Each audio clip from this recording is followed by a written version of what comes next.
Salut à tous et bienvenue pour un nouvel épisode de Leadercast. Je suis Rudy, entrepreneur et je vis de mes passions depuis maintenant 13 ans. Le temps passe vite, il faut le dire, je n'ai pas vu ces années passer. Et aujourd'hui, avant d'attaquer le sujet du jour, j'aimerais m'entretenir avec vous sur quelques tests que j'ai faits ces 2 dernières semaines. Vous avez en effet pu remarquer, si vous suivez mon actualité de près, donc seulement pour ceux qui suivent vraiment de très près, que j'avais procédé à quelques changements, quelques tests. Le premier, c'est que je n'ai pas mis les 2 derniers podcasts sur YouTube, mais seulement sur les plateformes réservées uniquement aux podcasts, afin de faire le test, de voir ce qui se passait en termes de revenus, en termes de nombre de vues et en termes d'abonnés sur YouTube lorsqu'on ne met pas les podcasts, car j'ai remarqué qu'à chaque fois que je publie un podcast ou même une vidéo brute, qui sont pourtant pour moi des super vidéos, et encore plus des podcasts sur le développement personnel et l'entrepreneuriat, ce que sont les Leadercasts, eh bien, on perd des abonnés sur la chaîne YouTube. Et au final, moi qui ai toujours eu l'ambition d'aider un maximum de personnes, j'ai l'impression que ça va à l'encontre, en tout cas, de ce que j'essaye de faire. Et c'est pourquoi j'ai fait ce petit test. Et donc, la conclusion de ce test, c'est que moins je mets de podcasts sur YouTube, moins, car je n'ai pas cette chute du nombre d'abonnés, mais en même temps, en contrepartie, il y a moins de personnes qui peuvent être atteintes par ce que j'essaie d'expliquer, de transmettre, et qui me semble plutôt positif. Donc c'est pourquoi je reprends aujourd'hui la publication des podcasts sur YouTube.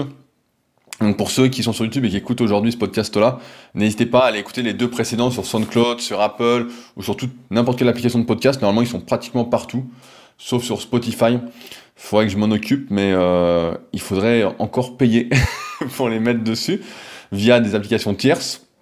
Et comme pour l'instant, autant dire que c'est surtout un travail bénévole, il n'y a pas vraiment le budget pour investir. À ce sujet, j'en profite donc pour remercier toujours les patriotes, c'est-à-dire les personnes qui financent le podcast. Ça commence à partir de 2 $, et encore une fois, je le dis, c'est important, ce principe de réciprocité. Si ces podcasts vous aident, que vous écoutez chaque semaine, etc.,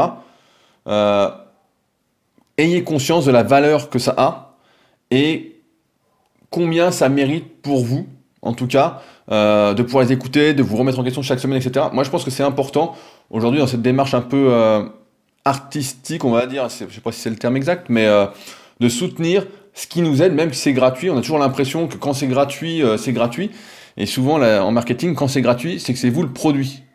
Donc, c'est qu'on cherche à nous vendre quelque chose derrière. Et aujourd'hui, je suis justement pas mal en réflexion là-dessus, sur la suite à donner à Leadercast, etc. Donc, je parlais du test YouTube, et il y a un autre test que j'ai fait, c'est que la semaine dernière, donc si vous avez écouté le podcast sur l'innocence, je rappelle que c'est important d'être innocent, sinon on ne fait rien, on ne voit que les embûches, et moi-même je lutte chaque jour contre ma méfiance, et j'espère que vous aussi. J'ai fait un petit test en justement ne faisant pas d'introduction, en allant directement sur le sujet, donc un podcast plus court pour voir si ça amenait plus de visibilité et plus de nouveaux auditeurs en quelque sorte, dans une optique d'avoir plus de visibilité, car aujourd'hui, il faut le dire, sur le net, c'est une guerre de visibilité. Il faut être visible, c'est pour ça qu'il y en a de plus en plus, par exemple, qui font des newsletters tous les jours, qui écrivent tous les jours, qui font du contenu tous les jours. Il est loin le temps où quand on publiait un article par semaine, ça suffisait. C'est plus du tout ça maintenant, et donc c'est un peu une guerre de visibilité. Et comme je disais précédemment par rapport à YouTube, mon but c'est vraiment d'aider un maximum de personnes, et donc je me pose toujours la question en tout cas de comment toucher plus de personnes. Est-ce qu'il est possible de convertir, même si j'ai déjà la réponse, mais j'ai toujours cette innocence de le croire, cet espoir de le croire. Comment faire pour que des personnes qui n'écoutent pas de podcasts se mettent à écouter des podcasts? Et ma conclusion est toujours la même, c'est qu'on ne peut pas forcer les gens à écouter des podcasts. C'est encore une fois une démarche personnelle. J'ai tendance à penser, et mon expérience m'amène là-dessus, c'est que on ne peut sauver que ceux qui veulent vraiment être sauvés. Autrement dit, c'est à chacun de se prendre en main, et certains n'ont pas envie de se prendre en main, et c'est normal, et c'est pour ça qu'en fait on sera toujours un peu une minorité, j'ai envie de dire. Et j'en profite encore une fois pour remercier les patriotes avec qui je me suis un peu entretenu sur ce sujet-là la semaine dernière. J'avais pas mal d'idées et vos réponses m'ont beaucoup aidé à réfléchir toute la semaine là-dessus. J'en ai même profité pour en appeler plusieurs au téléphone pour avoir un peu leur avis, leur retour. Donc merci à vous, c'est cool. Et donc aujourd'hui, je vais vous présenter Laurent. Il y a un sujet qui me passionne vraiment en ce moment, c'est la création de groupe, la gestion de groupe, l'évolution d'un groupe, comment avancer ensemble, le collaboratif. On en a parlé, ça fait quelques semaines qu'on en parle ensemble. Et Laurent, c'est une personne qui m'avait contacté il y a quelques temps, il y a maintenant 2-3 ans, avec qui j'avais fait une vidéo brute qui s'appelait Graines de champion sur ma chaîne YouTube, où j'étais allé parler à son équipe de jeunes footballeurs qui avaient 16-17 ans. Donc parler sur l'aspect un peu motivationnel, le sérieux à avoir pour devenir professionnel, etc. Et c'était bien pas mal passé, la vidéo a bien plu. Et récemment, il m'avait recontacté, donc on avait refait une vidéo directement sur ma chaîne YouTube, donc brute, qui s'appelait La Cellule, parce qu'il vient de créer, comme il va vous l'expliquer dans l'interview, une nouvelle structure. Et donc, pour moi, il fait un peu figure de spécialiste de la gestion et de l'évolution d'un groupe. Quand on entraîne une équipe et qu'on doit on est sans arrêt au contact de ces joueurs, qu'on doit les fédérer, qu'on doit les amener quelque part, etc. Tout en les gardant vraiment motivés, sans qu'ils soient démotivés, qu'ils continuent vraiment à être mobilisés, j'ai envie de dire, avec envie. Et ben, Laurent s'y connaît, et c'est pourquoi je l'ai interviewé sur ce sujet. Et c'est ce que vous allez découvrir aujourd'hui. Dans une interview qui me semble, qui est pour moi en tout cas super intéressante, mais qui j'espère sera très intéressante également pour vous. Il y a pas mal de choses à prendre et je pense vraiment que c'est vers là qu'on va, en tout cas moi c'est vers là que je vais. Je me pose souvent des questions sur l'évolution de mes micro-communautés, etc. J'en parle d'ailleurs dans l'article qui va avec ce podcast sur leadercast.fr qui s'appelle Manager comme un pro. Le lien est comme d'habitude dans la description de l'épisode. Je conseille toujours d'aller le lire en plus du podcast parce que j'y parle autrement et j'aborde d'autres sujets, forcément pas ceux qu'on aborde en podcast. Et donc ça fait vraiment un bon complément pour avoir une vision d'ensemble du sujet. Et donc c'est vraiment des questions que je me pose en tout cas sur l'évolution et la gestion par rapport à toutes les micro-communautés dont je fais partie, comme le club Superphysique, comme ma salle, le Superphysique Gym à Annecy, comme la tribu Superphysique, c'est-à-dire les membres qui participent au forum, qui sont assez soudés de ma formation Superphysique, donc destinée aux pratiquants de musculation sans dopage qui veulent voir toute ma méthodologie que j'ai construite au fil des années, donc depuis 13 ans, vu que c'était ma première entreprise, le coaching à distance, via mon site rudicoya.com. Et donc, ça m'a permis de réfléchir, et j'espère en tout cas que cette interview vous plaira. Comme d'habitude, si elle vous plaît, n'hésitez pas à en parler autour de vous.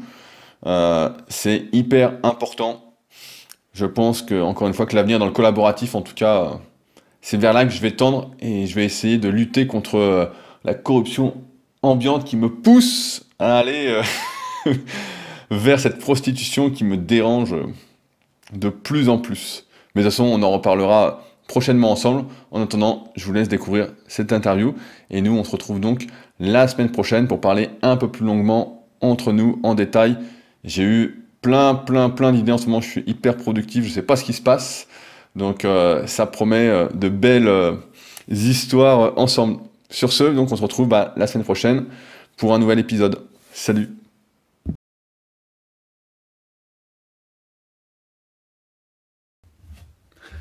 Salut Laurent, merci à toi d'avoir accepté cette invitation pour ce podcast. Salut Rudy, c'est moi qui te remercie pour l'invitation. Donc je voulais remettre les choses un peu dans leur contexte. Laurent, je le connais depuis maintenant 2 à 3 ans. On avait fait quelques vidéos ensemble sur ma chaîne YouTube, notamment la vidéo sur le foot. Donc je sais pas si vous en souvenez, je sais plus comment elle s'appelait, mais qui était Graines de champion, voilà, Graines de champion. Donc une vidéo qui avait pas mal marché à l'époque, et on en a refait une récemment sur son projet Youth Sport Team, qui avait également pas mal plu. Et suite à mes envies du moment, mes recherches du moment sur la création de groupe, j'ai trouvé que ce serait intéressant aujourd'hui d'interviewer Laurent justement sur la gestion de groupe, lui qui a plus l'habitude que moi de gérer des groupes, notamment dans le réel et avec un public que j'ai envie de qualifier de particulier. Donc Laurent, est-ce que tu veux te présenter rapidement ? Donc, Laurent Barbala, voilà, je suis dans la vie enseignant depuis une vingtaine d'années. J'interviens en lycée sur des classes de seconde et de première. J'enseigne les sciences économiques et sociales. Et par ailleurs, je suis donc entraîneur de foot, éducateur. J'ai une grosse expérience sur les 15-18 ans, on va dire, où je suis resté plus de 12 ans sur ce public. Et aujourd'hui, j'entraîne l'équipe espoir d'Annecy, c'est-à-dire les 17-22 ans, donc, qui aspirent encore à, on va dire, au semi-professionnalisme, au professionnalisme. Donc voilà. Et puis par ailleurs, donc meneur de jeu d'une cellule d'optimisation de la performance pour des jeunes à potentiel, des jeunes étudiants annéciens qui pratiquent un sport collectif à haut niveau et qui veulent s'entraîner encore plus. Qu'est-ce qui a fait que tu es tombé dans le foot et dans le fait de devenir entraîneur? Je suis tombé tout petit dans le foot. Alors, j'ai un frère qui a un an de moins que moi, donc je pense que et des voisins qui avaient le même âge que nous. Donc les deux contre deux dans le jardin de mes parents, c'est depuis l'âge de 5 ans. Voilà, et alors après, j'habitais à 100 mètres du terrain de foot de Poisy, donc j'ai les meilleurs souvenirs de ma vie. Je pense que c'est ma mère qui gueule à table, fort de la fenêtre, et puis on essayait de gratter encore un quart d'heure avec mon frangin pour faire encore quelques frappes. Donc en fait, j'ai pratiqué. Après, certainement que j'avais quelques compétences, en tout cas pour le club de mon village, hein, à Poisy.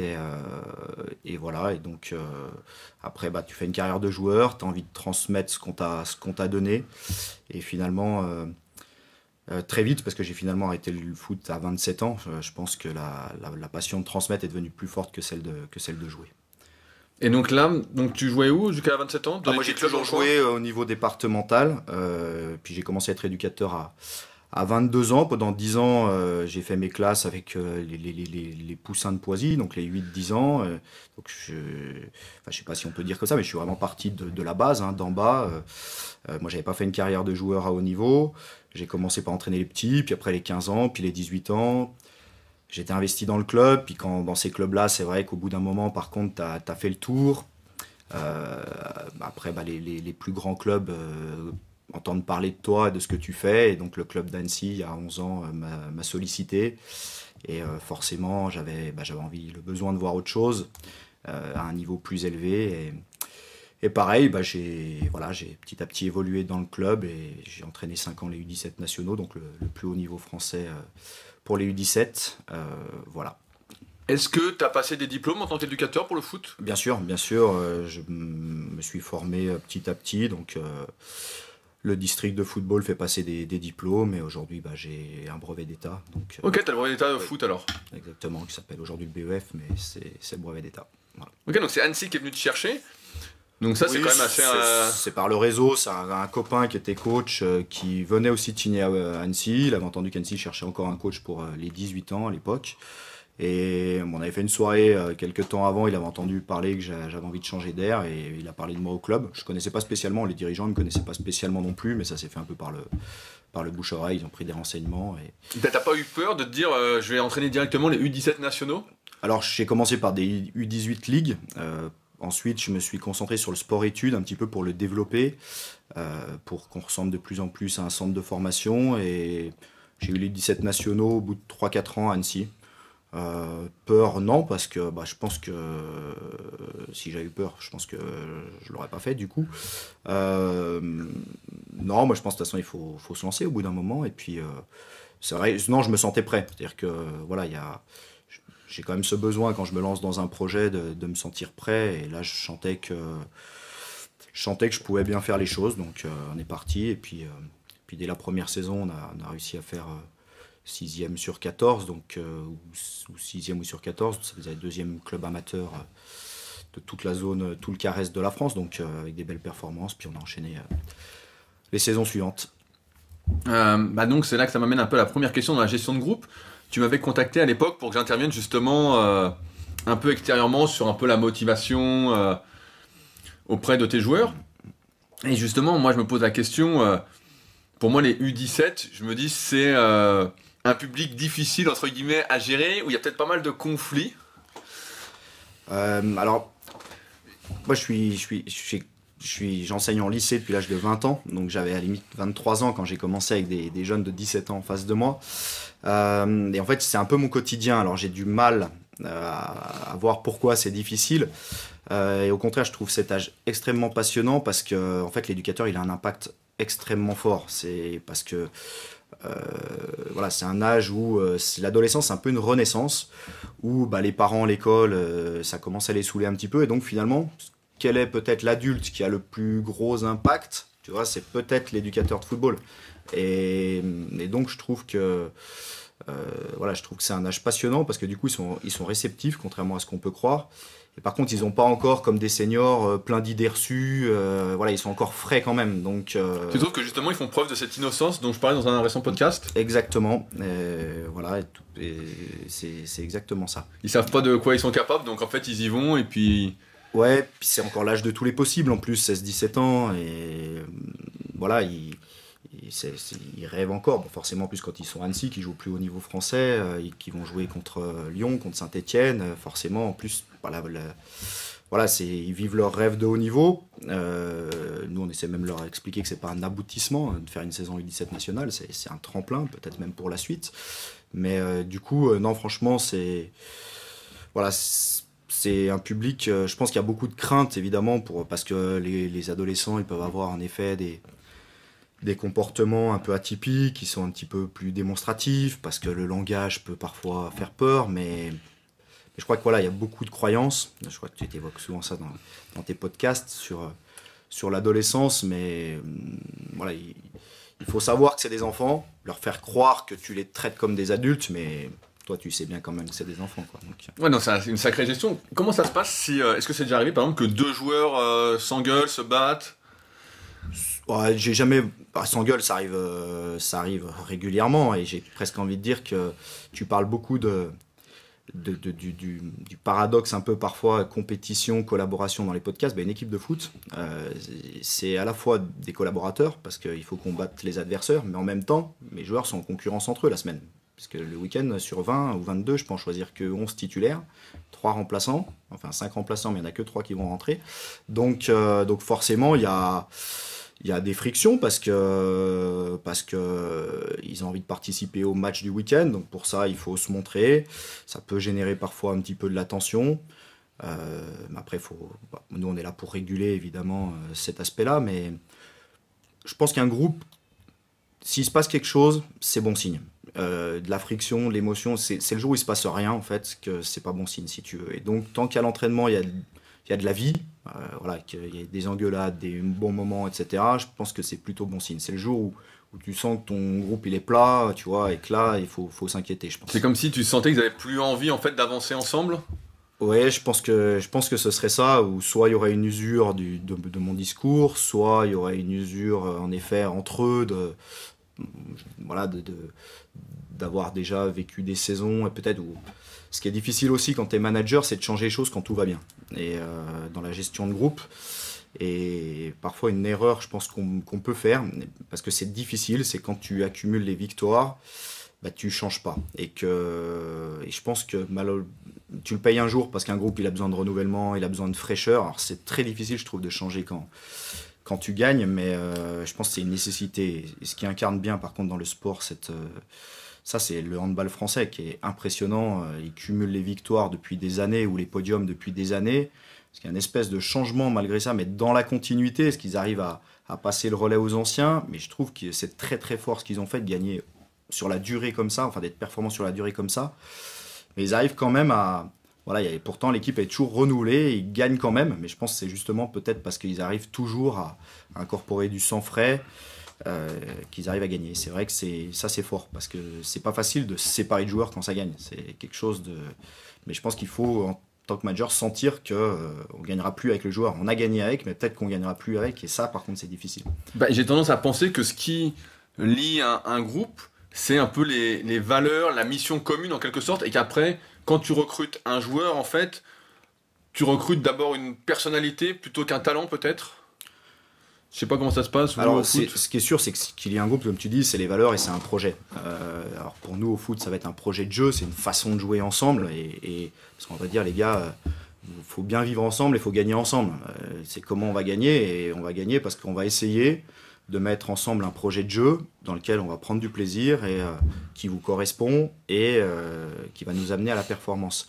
Et ce qui doit relier le groupe, c'est cette envie d'adhérer à un projet de jeu et à une identité de jeu. Et je pense qu'il faut construire un groupe vraiment à partir de là. Et moi, je vais pas en toute humilité, mais moi, je m'amuse à jouer à Manchester City, à Barcelone. C'est des équipes, quand je les vois à la télé, ça me parle, ça me fait vibrer. Donc je me dis, moi, je peux que transmettre ce qui me fait vibrer. Donc si tu veux, qu'est-ce que je fais? On joue à ça. Et je vais leur mettre sur les réseaux sociaux, dans notre petit groupe, des vidéos de Barcelone. On se prend pas au sérieux, au contraire, on joue à les imiter. De toute façon, on a tous fait du foot parce qu'on a vu du foot à la télé. Et donc, on essaye de jouer à Manchester City, on essaye de jouer à Barcelone et on essaie de se créer alors, tout en restant nous-mêmes. Et on sait bien qu'on est nous-mêmes, tu vois. Mais on s'inspire de ça pour essayer de jouer ensemble et se créer notre petite identité. Non mais je vois, donc ça parle, je me mets extérieur, mais j'ai l'impression que si tu dis on va jouer comme Barcelone, j'imagine que tous les joueurs disent nous on veut jouer comme Barcelone. Tu vois, ça parle en fait. Voilà, alors je pèse mes mots, mais c'est sûr que on va faire quelques séances vidéo, je vais leur montrer des images de ces équipes-là, donc petit à petit, voilà, ça crée cette identité. Donc les adolescents, le pouvoir de l'imitation, les posters dans la chambre, c'est aussi cet âge-là, donc c'est vrai qu'on va se servir...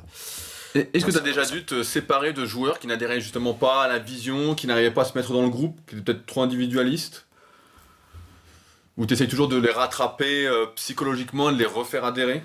De mémoire, j'ai jamais eu de... Alors j'ai des joueurs qui, pour des raisons, ont arrêté avant la fin de la saison parce que ça leur parlait plus, parce qu'à un moment, peut-être qu'ils avaient l'impression de faire du foot pour faire plaisir à papa, maman et qu'ils en avaient marre. Voilà, ou parce que... C'est rare, déjà même ça c'est rare. J'ai régulièrement emmené mes 20-22 joueurs au bout de leur saison. Personnellement, j'ai jamais eu... j'ai déjà hésité. J'ai déjà été jusqu'à l'ultimatum, à une discussion franche pour dire il faut qu'on trouve des solutions parce que on va pas dans la même direction. On va pas dans la même direction et donc il faudra que ça s'arrête. Le groupe va en pâtir et ça va pas aller. Le groupe va en pâtir. Moi, je mets de l'énergie, la moitié de l'énergie, je la mets sur toi. Mais voilà, il n'y a aucune raison qu'un joueur me pompe la moitié de mon énergie. Donc voilà, je suis déjà allé jusque-là. J'ai eu la chance encore de jamais aller plus loin.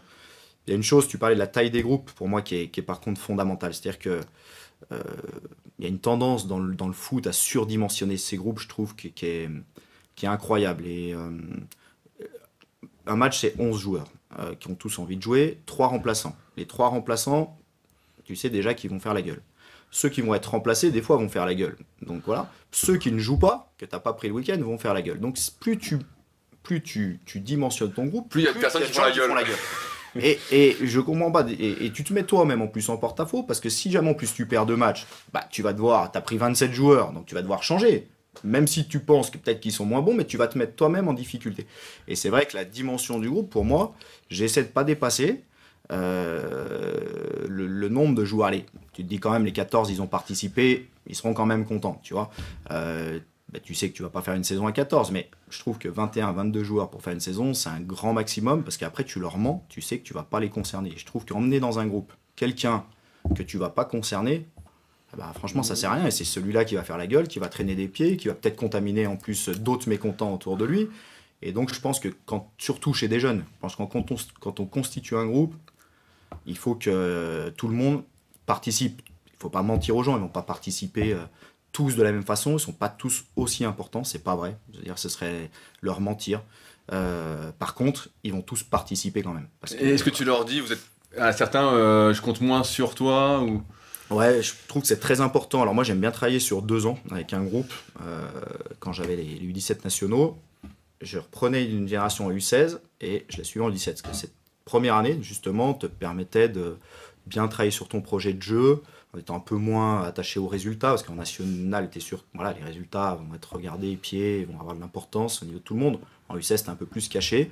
Et justement aussi de voir les joueurs que tu vas pouvoir emmener au haut niveau, soit par leur personnalité ou par leur niveau. Et c'est vrai que la question, parce qu'on parle et j'ai oublié du coup. Oui, mais j'ai oublié aussi la question, mais c'était de dire que je te disais que j'aime bien travailler sur 2 ans. Mais je me rappelle plus pourquoi. C'est pas grave, on a vu la question, ça nous reviendra, mais c'est intéressant de voir en fait sur la construction de groupe en fait, c'était est-ce que tu dis à un joueur voilà, qu'il est moins important? Voilà, C'est la c'était question. ça le statut. Est-ce que tu arrives à lui dire Ouais. facilement, je compte moins sur toi? Ouais, et moi je pense que alors un statut, il sera toujours fait pour être dépassé. C'est actuellement. Aujourd'hui, écoute, j'ai envie de t'emmener dans les 22, j'ai envie que tu fasses partie de ce projet. Par contre, à ton poste, il y a un joueur qui a de l'avance sur toi, mais j'estime que tu vas pouvoir participer, tu as les capacités de progresser et de lui poser des problèmes. Mais je pense que c'est très important que les statuts soient définis.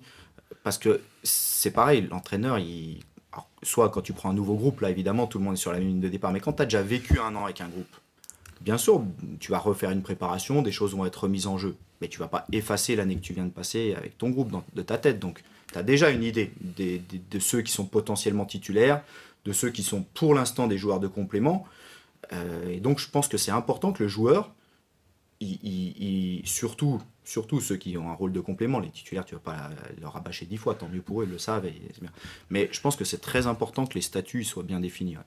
Je pense que c'est de l'honnêteté et que les choses sont posées. Tu leur as pas menti.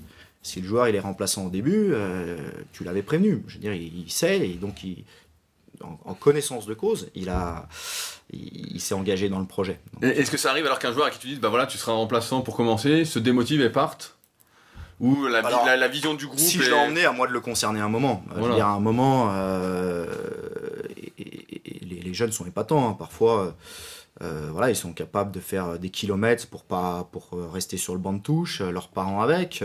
Après, si je les ai emmenés dans le groupe, si tu en emmènes 22, c'est aussi parce que le titulaire, s'il enchaîne, à un moment, il va être fatigué aussi. Donc, quand tu sens les premiers signes de fatigue, avant qu'il soit mauvais, faut expliquer au titulaire, faut pas attendre qu'il soit mauvais. C'est avant qu'il soit mauvais, voilà, de dire, je vais lancer tu viens d'enchaîner beaucoup de matchs, il y a un risque de fatigue, ça ils ont du mal à l'entendre. Oui, c'est ce que j'allais dire, est-ce qu'ils le prennent bien parce que... Non. Tu vois, j'ai l'image en tête, je sais pas si t'as vu le documentaire sur Patrick Vieira à Nice, avec Balotelli, il le sort à chaque fois à 60 minutes et le mec devient fou, il dit qu'est-ce que tu fais et tout. Ça aussi c'est bon signe, hein. Un mec qui fait la gueule quand il sort, ça me dérange pas. Ça me dérange pas si ça s'arrête assez vite et qu'il en fait pas après tout un drame, mais c'est qu'il est compétiteur, qu'il a envie sur le terrain, de rester sur le terrain, enfin c'est pas... Quelque part c'est aussi encore qu'il est concerné, donc c'est pas vraiment dérangeant, mais voilà, après, non, parfois, oui, il faut lancer un joueur. De toute façon, il faut lancer parfois des joueurs, hein, ou des jeunes qui arrivent dans ton groupe, des recrues. Donc, comment ça se passe le recrutement? Alors en U17 national, comme je disais, on a forcément nos jeunes qui sont formés chez nous et l'année de U16, en général, on avait de la place pour accueillir 5-6 recrues, puisqu'on a la section sportive lycée qui pouvait accueillir des joueurs. Et donc, tu choisis les recrues? Alors nous, il y a des concours, en fait, si tu veux, et donc les joueurs s'inscrivent et ils viennent faire un test. Ils viennent faire un test ou des tests, parce que sur une fois, c'est difficile d'évaluer, mais plusieurs tests. Après, avec les années aussi, quand tu es dans le milieu, tu as aussi un petit réseau, des gens t'appellent pour parler d'un joueur. Évidemment, il faut faire le tri dedans, mais voilà, il y a aussi les clubs pro qui savent que nous, on est peut-être un club qui va pouvoir propulser. Avoir un œil si le joueur est chez nous, ils pourront avoir un œil dessus, et puis donc ils vont aussi... nous, on est des joueurs de l'Olympique Lyonnais, comme ça, Anthony Rassiopi qui est gardien professionnel de l'Olympique Lyonnais. En gros, c'est Lyon qui l'avait placé 2 ans chez nous, voilà, pour le voir évoluer, et puis il avait fini par aller là-bas, donc c'est Lyon qui nous l'avait emmené. Donc voilà, il n'y a pas une règle, il y a plusieurs règles. Plusieurs façons de recruter un joueur et plusieurs moyens. Ouais. Il y a combien d'entraînements de foot par semaine? Nous, ils s'entraînent 4 fois par semaine, tous les jeunes d'Annecy, enfin quasiment à partir de 13 ans. Plus le match? Plus le match, ouais. Ah oui, donc tu les vois presque tous les jours en fait. Ouais, on s'entraîne mardi soir, mercredi soir, jeudi soir, samedi matin, là, cette année pour mon groupe Espoir, et on joue le dimanche. Donc. Ok, parce que ma question c'était, est-ce que tu leur fais faire d'autres activités en plus du foot en dehors? Mais si vous êtes tout le temps ensemble, ça me paraît compliqué. On a l'été, le club nous finance pour les espoirs, nous finance un stage. Les jeunes partent à Tignes, nous on est parti à Évian, au bord du lac, 3 jours de nuit. On a fait une petite randonnée là dans ce cadre-là. Ça peut arriver de temps en temps si on le justifie auprès du club. Avec mes U17, je leur ai fait faire de l'escrime. je sentais qu'ils étaient usés, fatigués, il fallait qu'on sorte du cadre du stade, qu'on entraîne 150 fois dans l'année. Il y a un moment, la fatigue elle est aussi mentale d'être toujours au même endroit. Et j'avais sollicité au culot, comme je t'avais sollicité toi, hein, j'étais allé, j'ai dit tiens, il faut qu'on change, qu'on fasse un truc.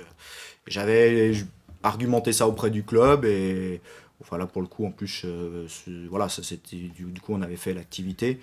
Quand j'ai des dirigeants, si on argumente, ils sont à l'écoute. Donc voilà, mais c'est vrai que son groupe, il faut le faire vivre. Bah, c'est ce que j'ai l'impression en fait, tu renouvelles beaucoup de trucs, tu essayes de vraiment les sortir un peu du cadre seulement du foot, dès que tu sens qu'il y a une sorte de lassitude, ou tu sais, que tu amènes du renouveau en fait pour toujours y garder frais mentalement. Exactement.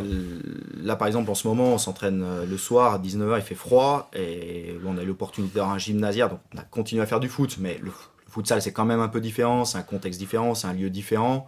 Ça fait du bien, parce que se cahier tous les soirs, au bout d'un moment, tu uses quand même de l'énergie un petit peu, et du coup, ouais, quand tu t'entraînes 150 fois dans l'année, je pense que c'est bien de varier un petit peu, des fois de couper. On a du mal aussi, hein, il faut qu'on culpabilise presque si jamais on leur laisse un jour de repos, comme si, alors que parfois ça fait du bien, tu vois. Ouais, surtout s'ils s'entraînent autant, j'imagine bien le truc.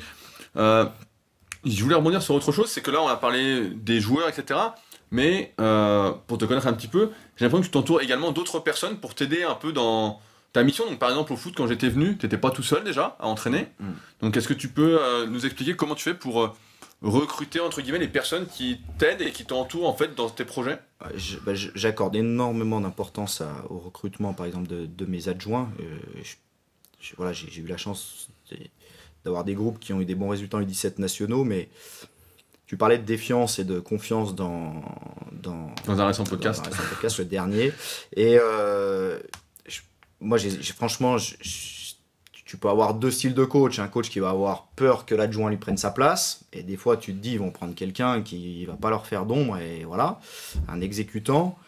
Et bon, je trouve que cette logique est stupide, un peu la con, ouais. Des fois, tu peux la ressentir quand même dans le milieu du foot. Alors que, enfin, personnellement, j'essaie vraiment de m'entourer. Si le mec il est meilleur que moi, tant mieux. J'ai envie de dire, vraiment tant mieux, quoi, sur le coup. Et donc ça, c'est la première chose, c'est que j'y attache une importance énorme. Et j'ai travaillé toujours avec des adjoints de qualité. Alors, c'est des connaissances. Voilà, je fais partie de l'équipe technique du district, c'est-à-dire qu'on forme les entraîneurs, donc forcément on côtoie dans ce cadre-là aussi beaucoup de coachs et du coup voilà, je sollicite des coachs souvent que j'ai connus dans ce milieu-là. Et puis j'estime surtout qu'on n'est pas spécialiste dans tout. Par exemple la préparation physique, alors forcément maintenant à force de côtoyer Fabien, au départ c'était pas quelque chose qui m'inspirait très fortement.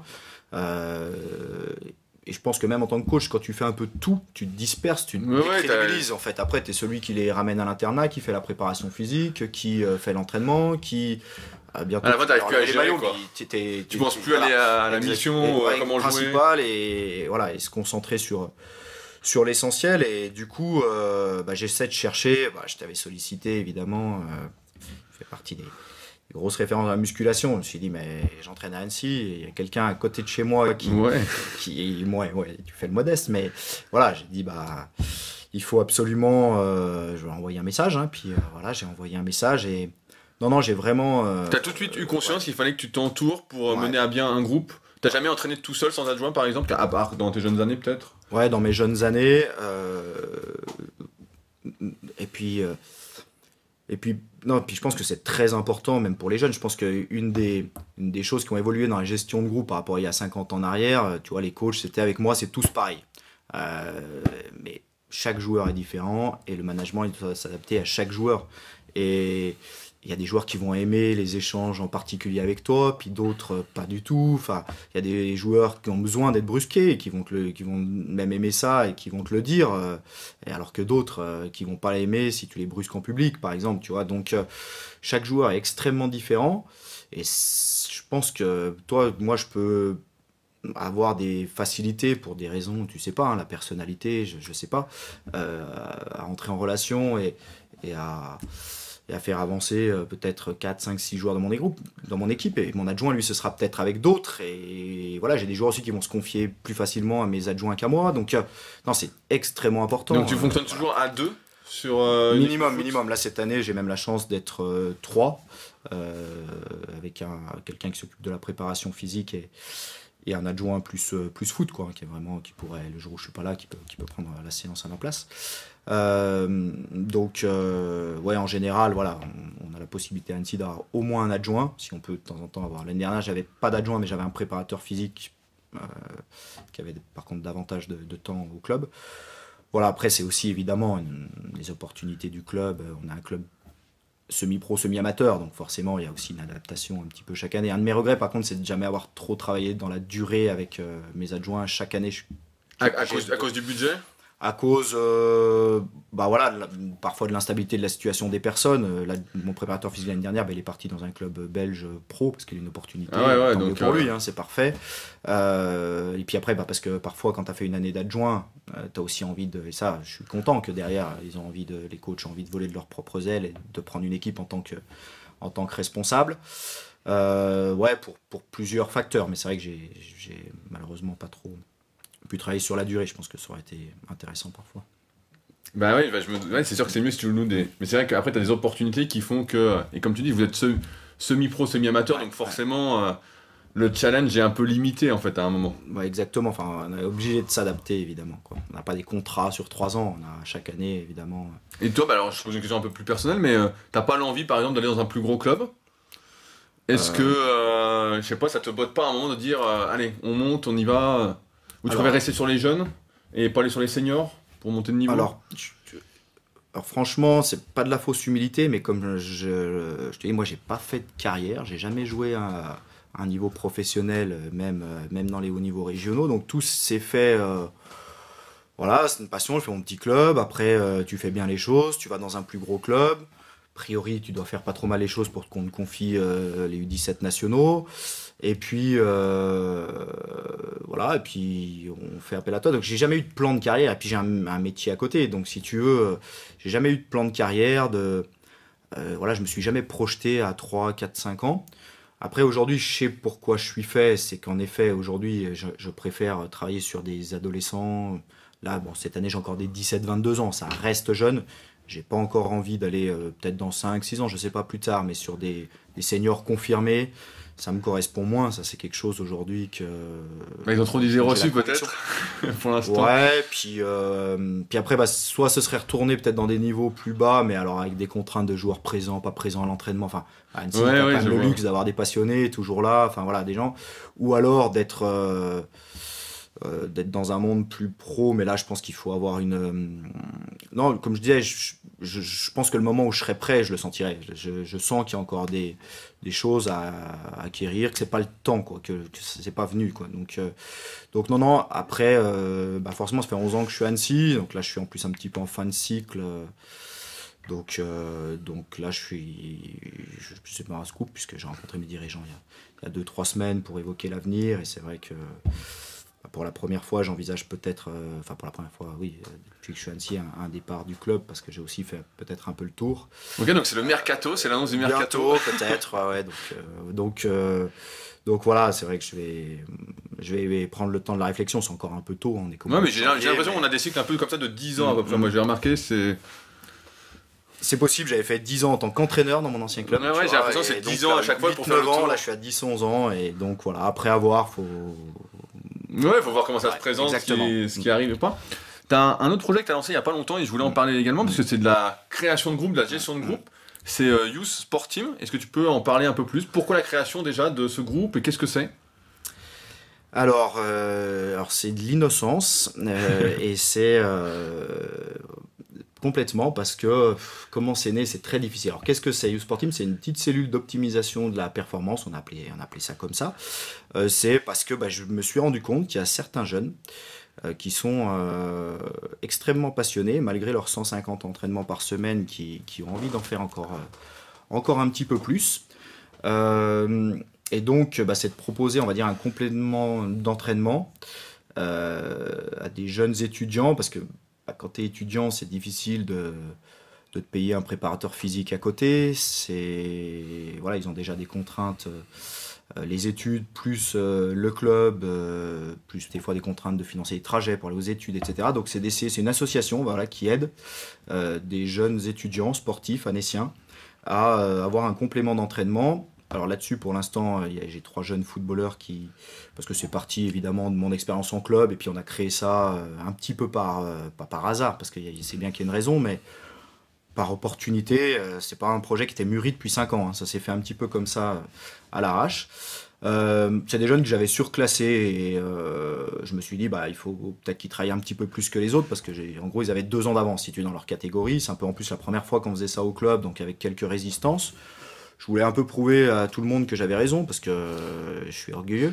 Et ils ont vite répondu quand même aux attentes, et c'est des joueurs qui ont été performants. Mais voilà, on s'est dit, tiens, sur chaque vacances scolaires, on va s'entraîner un petit peu plus, que les vacances, vous avez plus de temps, vous avez envie de progresser, de réussir, donc on va travailler ensemble pour progresser. Puis on a fait 1 an d'expérimentation comme ça, puis on s'est dit, peut-être qu'il y a aussi d'autres jeunes dans d'autres sports qui ont envie, ou d'autres clubs qui auraient besoin qu'on apporte un complément d'entraînement à leurs joueurs, et on a rencontré comme ça un petit peu d'abord le hand, parce que sur Annecy c'était dynamique, et le club de hand d'Annecy nous a proposé 2 joueurs. Donc voilà, aujourd'hui c'est une petite cellule, il y a 3 footballeurs, 2 handballeurs qui travaillent ensemble, plus que sur chaque vacances, parce qu'on se réunit. Alors il n'y a pas de choses fixes, hein, parce que c'est en fonction aussi de leur compétition, de la fatigue, des opportunités qu'on a, mais depuis le mois d'août, ça fonctionne très très bien. On a plein d'opportunités, d'invitations. Comment tu fais là pour les fédérer? Parce que là, les 3 joueurs de foot se voient régulièrement, les 2 handballeurs se voient souvent, ouais. Mais pour les faire fonctionner ensemble... C'est très simple. En plus, la première fois qu'ils se voyaient, c'était chez toi. Ok, c'était la première fois. C'était la toute première fois. Donc moi, j'avais rencontré les 2 handballeurs avant. Et puis les footballeurs, évidemment, je les connais bien. Et eux, c'était la première fois en fait que les handballeurs rejoignaient notre petite organisation. Et tu vois, ça s'est quand même bien passé. Bien passé, ouais. Après, ils sont tous nés en 2000, ils sont tous sportifs de haut niveau. Ils ont tous des ambitions, une passion. Alors en fait, ça se fait très naturellement. Je pense qu'ils sont même contents de voir que dans d'autres sports, dans d'autres clubs, dans d'autres structures, il y a des jeunes comme eux qui ont envie d'en faire plus. Donc en fait c'est extrêmement facile. Je sais que les footballeurs, John et Joss, on était allés voir jouer Tom aussi, donc ça crée une petite émulation comme ça. Donc en fait ça se fait très très naturellement. En fait. Est-ce que tu dis non à certains joueurs qui voudraient intégrer la cellule? Est-ce que tu as des demandes? Alors comment ça se passe quand tu dis non alors? Ça se passe, on argumente. Alors il y a 2 raisons. La première, c'est que pour l'instant on est en construction, mais on part plutôt sur des sports co. Pourquoi? Parce que les rythmes des saisons sont un peu les mêmes, ils ont les trêves en même temps, un petit peu les compétitions en même temps, donc c'est plus facile en termes d'organisation, parce que on apporte un complément d'entraînement. Et dans le sport co, la logique elle est d'abord, en muscu, c'est d'abord je pense du physique et de la technique, j'imagine. Voilà, ouais. Alors que nous c'est d'abord de la tactique, et le physique et la technique sont des moyens, et donc on apporte un complément si tu veux sur les moyens, mais c'est pas la base de notre entraînement. Et donc on a les mêmes logiques du jeu si tu veux, les sports co. Donc c'est aussi pour ça qu'on se limite pour l'instant au sport co. Donc quelqu'un qui m'appellerait du ski, pour l'instant je lui dirais c'est pas notre identité à nous. C'est aussi important à un moment quand on communique qu'on ait une identité, quoi, que les gens si on fait tout et n'importe quoi, on disait tout à l'heure, ça décrédibilise aussi un petit peu le projet. Enfin c'est pas lisible pour les gens. Après il faut être identifié par sa structure ou par une structure comme un athlète à potentiel qui peut, alors c'est évidemment les footballeurs, il y a plus d'argent que le handball, hein, mais qui peut accéder à des niveaux de performance, c'est difficile à dire, qui ressemblent à du haut niveau, hein, pas se mentir. Mais tu vas avoir par exemple des joueurs de foot que tu entraînes la semaine et qui voudraient rentrer et tu leur dis je pense que tu n'as pas le potentiel. Oui, j'ai eu une demande d'un jeune étudiant, et je lui ai dit écoute, il faudrait que moi je t'identifie, ou quelqu'un dans une structure m'appelle et t'identifie comme étant quelqu'un qui a un potentiel. Voilà. Puis après il y a un autre aspect, c'est évidemment que pour l'instant on va selon nos moyens. J'allais dire justement, est-ce qu'il y a comme c'est une association, il y a une cotisation pour les joueurs? Non. Tout est, en fait, là, c'est... Parce que j'avais cru comprendre que c'est toi qui finançais. Bon, on a mis la main à la pâte, mais après, on a des gens qui nous donnent des coups de main, plein de petits coups de main. En fait, pour l'instant, ça se passe comme ça. C'est aussi pour ça qu'on y va à notre rythme. On n'a pas de... Pour l'instant, ils sont 5 dans la structure. Pour pas non plus... là aussi, je parlais de la taille du groupe. Je pense qu'on n'ira pas plus que 8, parce que 8, c'est pratique. C'est 2 voitures quand on se déplace. Parce que quand on parle d'individualisation de l'entraînement un petit peu, faut pas mentir aux gens. Si t'es 20, tu fais pas d'individualisation. C'est aussi pour ça qu'on a fait ces structures. C'est que parfois en club, on parle d'individualisation. T'as un préparateur physique pour 40 joueurs. Faut arrêter de mentir aux gens. Tu vois, donc là, tant qu'on est moins de 8, on peut individualiser le travail. On peut répondre à leurs demandes. Je crois que Tom t'a fait une demande il n'y a pas longtemps. On peut orienter les gens, tu vois, sur des gens. Après, on va mentir aux gens si on dépasse 8. Après, le renouvellement sera peut-être naturellement, parce que si on a un carré de ses études, on prend que des étudiants aussi. Hein, donc quelqu'un qui dirait moi j'ai un boulot, je veux faire plus, il n'est pas non plus dans un des critères, c'est d'être étudiant. On croit quand même au double projet. Je suis quand même prof à la base, et je suis complètement d'accord avec toi. L'intelligence scolaire n'est qu'une forme d'intelligence, pas plus. Mais voilà, c'est aussi pour des jeunes étudiants, parce que comme je dis, un étudiant il aura du mal. Un étudiant qui a cette quantité d'entraînement, il aura du mal à des fois avoir un petit boulot à côté, donc à se payer des choses, et donc nous on essaie de leur offrir ces choses là quoi. Ce petit complément. Ouais. Tu l'as créé avec qui cette structure?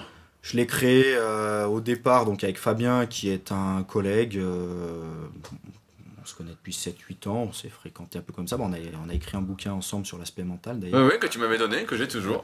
Avec qui j'aime bien mener des petits projets comme ça, on les prévoit pas non plus à l'avance, hein, ça se fait un petit peu naturellement. C'est quelqu'un d'atypique, d'extrêmement compétent, professionnel. Et comme je dis, j'aime bien m'entourer des meilleurs. Donc pour moi, travailler avec Fabien, c'est quelqu'un qui me fait progresser, même personnellement. Donc c'est quelque chose que j'apprécie énormément. Je pense que les jeunes ont une chance énorme de le côtoyer. Donc c'est un petit peu moi, je suis le manager. Fabien, c'est le coach référent. C'est pas toujours lui qui intervient, mais quand on a des propositions, c'est à lui que je me réfère sur l'aspect vraiment purement sportif. Et c'est lui qui intervient le plus souvent. Puis après, j'ai sollicité les copains. Alors pas tous les copains, j'avoue, c'est vrai que dans ces structures, on a quand même des copains qui ont un petit peu d'expérience. C'est-à-dire que je connais aussi plein de jeunes coachs qui voudraient ou qui auront le potentiel plus tard, mais il faut quand même avoir... J'ai l'impression que tu sais, quand t'es coach, moi, tu vois, je vais en muscu, tout le monde veut entraîner le haut niveau en fait. Donc peut-être que dans le foot c'est pareil, tout le monde se dit j'aimerais côtoyer le haut niveau. Non? Ouais, je pense, mais ouais, c'est ça qui est difficile. J'avais un petit jeune samedi dernier qui me dit Laurent, j'aimerais bien venir voir tes séances. Je me suis retrouvé dans ce jeune, hein, comme j'étais un jeune éducateur à Poisy, c'est un jeune éducateur à Sillingy. Et donc il est venu mardi soir. Je lui ai dit le problème, c'est que tu vas croire que c'est facile. C'est parce qu'en fait, il se passe rien de plus qu'à Sillingy. Une séance à Annecy, c'est des joueurs qui jouent. On fait des entraînements que lui pourrait faire. La question, elle n'est pas là-dessus. Le talent, c'est dans la répétition des habitudes. C'est parce que je le fais depuis 20 ans qu'aujourd'hui, je côtoie le haut niveau. Je ne l'ai pas décidé comme ça. Et c'est vrai que on en parlait là, puisque au café où on est, il y avait un livre, La semaine de 4 heures. Je suis un peu méfiant sur tous ces discours parce que il faut pas mentir aux jeunes, et dans la cellule, c'est bien ce qu'on fait. Je leur donne 3 conseils. Le premier, c'est qu'il faut travailler. Travailler. Il faut faire des efforts. Voilà. Parce que je sais aussi que tu as fait une vidéo avec le travail, c'est la torture. Donc il faut faire des efforts. Par contre, je préfère ça. Donc il faut faire des efforts. Le deuxième, c'est qu'il faut faire des efforts. Le troisième, c'est qu'il faut faire des efforts. Tu vois, voilà. Et c'est vrai qu'en tant qu'éducateur, tu travailles et tu verras bien où ça te mène. Enfin, moi, honnêtement, comme je dis, j'ai jamais eu de plan de carrière. J'ai toujours, par contre, fonctionné comme ça. Et autant, je suis pas très modélisant parfois sur l'hygiène de vie avec mes joueurs, donc je tiens pas des gros discours. Il y a des gens Fabien est plus, peut les tenir, ces discours-là, tu vois. Mais par contre, sur cet aspect-là, je peux tenir ce discours à mes joueurs. Travaille, tu verras bien où ça te mène. Et parce que je pense que, voilà, moi, je suis parti de Poisy, j'ai travaillé. Après, j'ai eu la chance d'entraîner U17 nationaux 5 ans.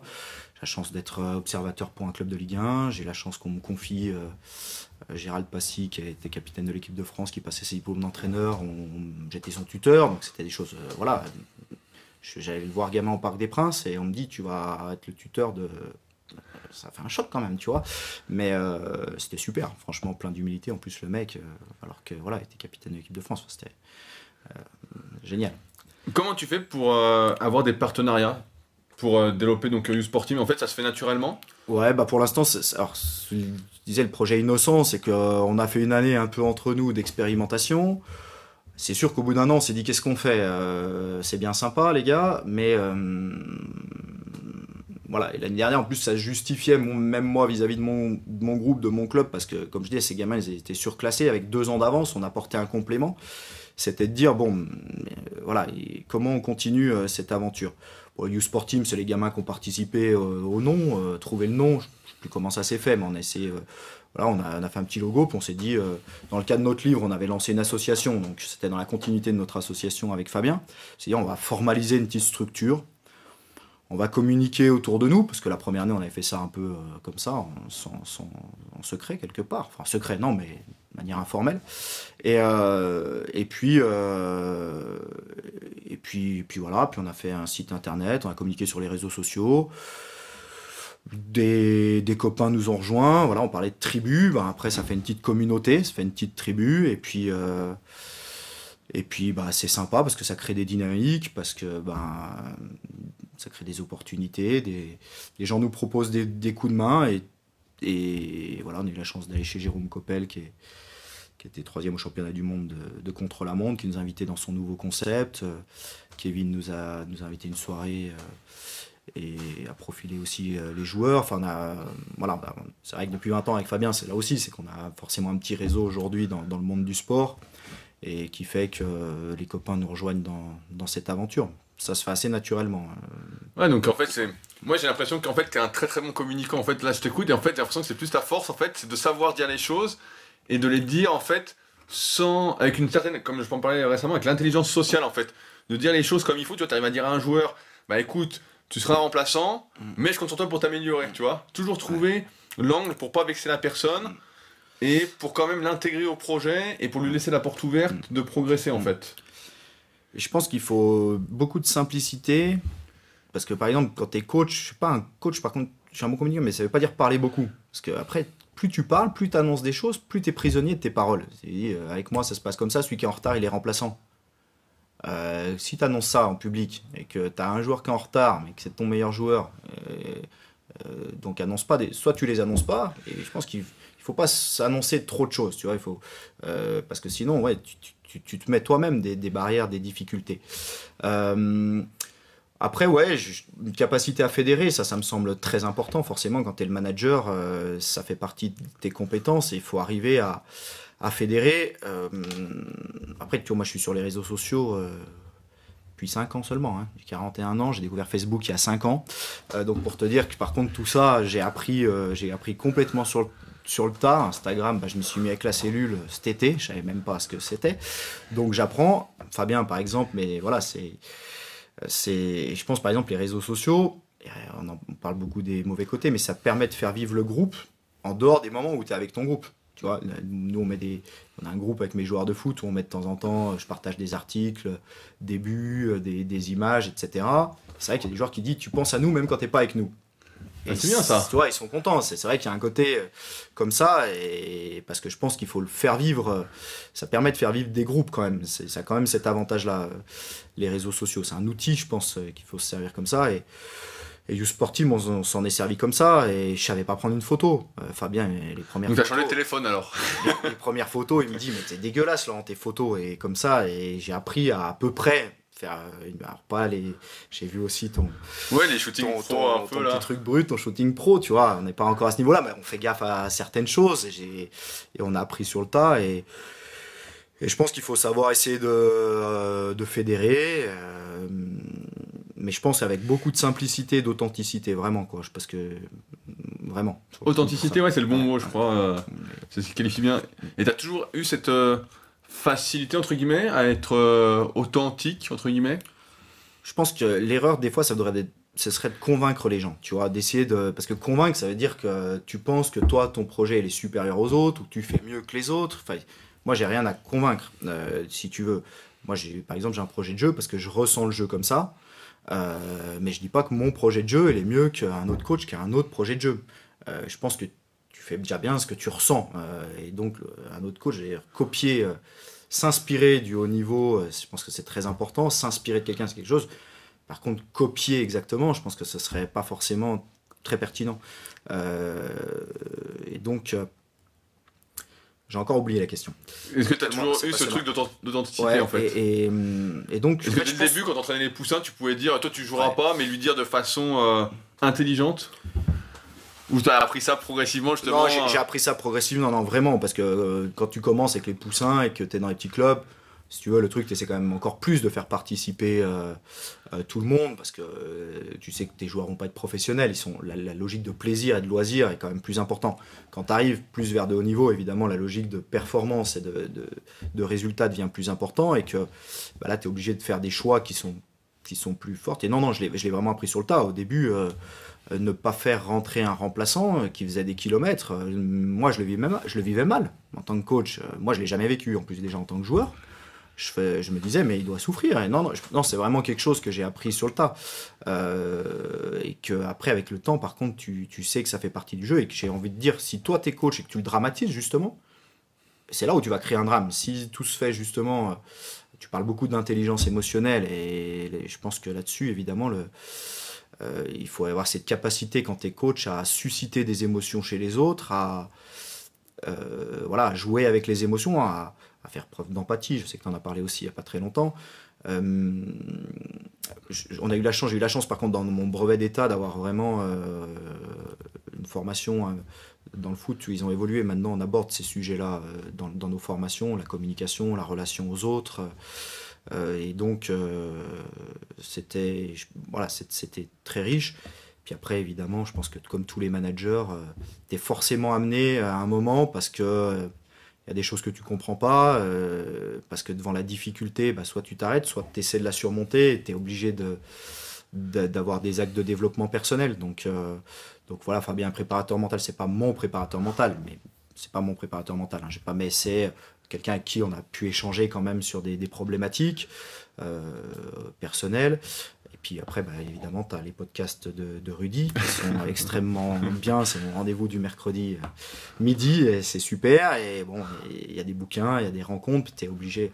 Après, le leader doit manager d'abord lui-même. Je crois que c'est Peter Drucker qui dit ça. Oui, exactement. J'ai lu ça récemment, justement. Parce que c'est vrai que quand tu vis en collectivité, tu manages les groupes. À un moment, tu peux t'oublier. Mais je crois que ça, c'est une erreur que tu fais quand tu es jeune, de te disperser, de t'oublier. Oui, de t'oublier, de ne pas penser à toi. Je disais ça justement juste avant le podcast. Là. Et aujourd'hui, quand tu prends un peu d'expérience, tu sais à un moment dire stop, dire non et te manager toi-même, dire attends, là il faut que je me remanage un petit peu. Parce que si toi t'es pas bien, tu peux pas gérer les autres en fait. L'année prochaine, on parlait de mon année dans le foot, tu vois, c'est pas forcément dans mon projet, mais je néglige pas la possibilité peut-être de prendre une année sans équipe. Ça va te manquer de pas... J'ai pas dit que c'était encore mon projet, tu vois ce que je veux dire. Il y aura toujours la structure, mon boulot, mais c'est peut-être aussi le moment à un moment et j'ai peut-être besoin de me poser sur tu vois, ce que j'ai fait aussi, de réoxygéner, de remettre des choses à l'endroit, parce que tu fais plein de choses, tu te disperses. Peut-être, tu vois, parce que je pense qu'à un moment, il faut aussi se remanager. C'est pas encore ma priorité, mais par contre, ce qui est sûr, c'est que je m'engagerai pas dans un projet foireux, boiteux. Je préférerais prendre du recul que d'aller n'importe quoi pour prendre quelque chose, quoi, ça c'est sûr. Mais je vais conclure sur une phrase que tu as dit là qui m'a pas mal plu, c'est travail et vois où ça te mène. Et j'ai l'impression que ça c'est un trait de caractère d'un peu de tous ceux qui finissent épanouis et heureux, de se dire je bosse, ça me fait plaisir de travailler et puis on verra où ça mène. Moi je bosse beaucoup comme ça sur tous mes projets, je fais et après je me dis j'ai juste l'idée de départ et après je dis on voit où ça mène, suivant comment ça se développe, etc. Comme tu dis, je crois que tu le dis dans ton dernier podcast, faut pas, si tu attends que ce soit parfait pour commencer, tu commences jamais. Je pense que le nombre de projets foireux que j'ai fait, les matchs amicaux bidons que j'ai pu prendre pour mes joueurs, des erreurs, c'est pas des erreurs, c'est des expériences, de l'apprentissage. C'est évident que on se nourrit de ça et je pense que c'est clair que l'action, à un moment, l'action, en tout cas, faire les choses, débouche sur quelque chose. C'est vrai que le mot travail, et je me méfie parce que c'est sûr que si tu es dans un truc qui te plaît pas et tu dis aux gens il faut travailler, c'est le burn-out, forcément, tu vois ce que je veux dire. Mais c'est évidemment de trouver ce qui te plaît. Et une fois que tu as trouvé ce qui te plaît, travaille. Et puis normalement, si tu es dans ce qui te plaît, de toute façon, ça devrait être plutôt créer de l'énergie plutôt qu'être pesant de toute façon. Donc Donc voilà, parce que je pense que la vie, c'est aussi beaucoup une histoire d'énergie, quoi. Que ce soit des gens qui te tirent vers ton le haut, énergie, qui et montent, c'est etc. pareil avec l'expérience, c'est quelque chose que tu vois vite. Si tu es dans un contexte qui va favoriser ton énergie et que tu vas pas te sentir fatigué, ou si tu es dans un contexte qui va te fatiguer. Donc je pense que voilà, et c'est vrai que les jeunes, par contre, des aspects négatifs des réseaux sociaux, ça pourrait faire parfois penser que la réussite est facile, que tu vois, et que ça, par contre, on voit pas parfois les heures Le travail derrière, tous les le petits nombre de trucs. déceptions et le nombre de frustrations qu'il a fallu vivre pour après être un petit peu vivre des moments de célébrité, de gloire ou de réussite, tout ce que tu veux, tu vois. Mais je pense que c'est important. Bah ça me paraît pas mal. Est-ce que tu voulais rajouter quelque chose, un sujet qu'on n'a pas abordé? Je vois que tu avais pris pas mal de notes. Je crois qu'on a quand même un petit peu fait le tour. Si, dans la constitution d'un groupe, c'est peut-être aussi de faire attention à la diversité des profils dans mon équipe. Oui, tu fais attention à ça justement, à avoir des joueurs vraiment différents et pas important, tous les mêmes. que ce soit dans la cellule ou que ce soit dans mon équipe, je pense que c'est important qu'il y ait des personnalités.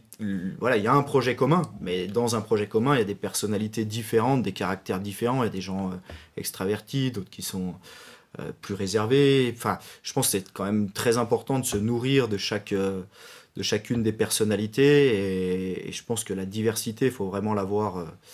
Je reste persuadé que ça fait quand même la force d'un projet, que c'est plus une chance que. Ouais, parce que j'imagine que si t'as que des introvertis, bah c'est compliqué. Si t'as que des extravertis, ça se tire tout de suite tout le temps. Si t'as que des cérébraux, c'est au contraire t'as que des instinctifs, tu vois. Je pense qu'il faut c'est le mélange, tu vois, entre les gens qui. Et alors comment trouver le bon équilibre? Alors que des instinctifs, par exemple, pour en entrer en foot, c'est un peu compliqué, tu vois, parce que alors forcément peut-être aussi qu'à certains postes il va y avoir devant, et il y a une notion peut-être de création d'incertitude, de créativité qui va être intéressante. Et donc là, tu vas peut-être essayer d'avoir un ou deux joueurs plus instinctifs dans leur jeu, et ou des fois même chez les gardiens, parce que pour être gardien au foot ou au hand, faut être un peu focard quand même, tu vois. Donc se prendre des mines et à bout portant. Mais par contre, moi je construis beaucoup dans mon projet de vie à partir de mes milieux de terrain, donc j'ai besoin de joueurs qui soient plus mes relais, qui donc soient aussi dans la compréhension de ce qu'on veut faire, tu vois. Donc je pense que c'est important en tout cas que les profils soient différents et trouver le bon équilibre entre tout le monde. Exactement, tout à fait. Mais je pense qu'après c'est les valeurs qui font que si tout le monde adhère aux valeurs, peu importe les personnalités, après ça fait l'équilibre. Exactement, ouais, tout à fait. Voilà. Bon bah je pense qu'on a fait le tour de comment gérer un groupe. Donc merci Laurent d'avoir pris tout ce temps. J'espère que ça plaira à tous ceux qui ont écouté. Donc merci encore. C'était un plaisir, et puis merci à toi pour tout ce que tu fais, parce que je suis tombé sur le Leadercast, je pense, au mois de septembre, et j'ai vu que j'en avais plein de retard, parce que tu as commencé ça. Ouais, il y a un petit moment. Depuis un petit moment, donc je vais pouvoir écouter tous les épisodes que j'ai en retard. Ouais, tu verras, ça évolue, ça change, etc. Mais en tout cas, voilà, comme d'habitude, si le podcast vous a plu, n'hésitez pas à consulter les liens directement dans les notes de l'épisode. Donc je mettrai tous les liens qui concernent Laurent et quelques liens pour aller plus loin, notamment l'article écrit qui va avec ce podcast. Et puis si vous pensez que ça peut aider d'autres personnes, n'hésitez pas à le partager. Plus on est de fous et plus on avance. Sur ce, donc on se retrouve la semaine prochaine pour un nouvel épisode. Salut!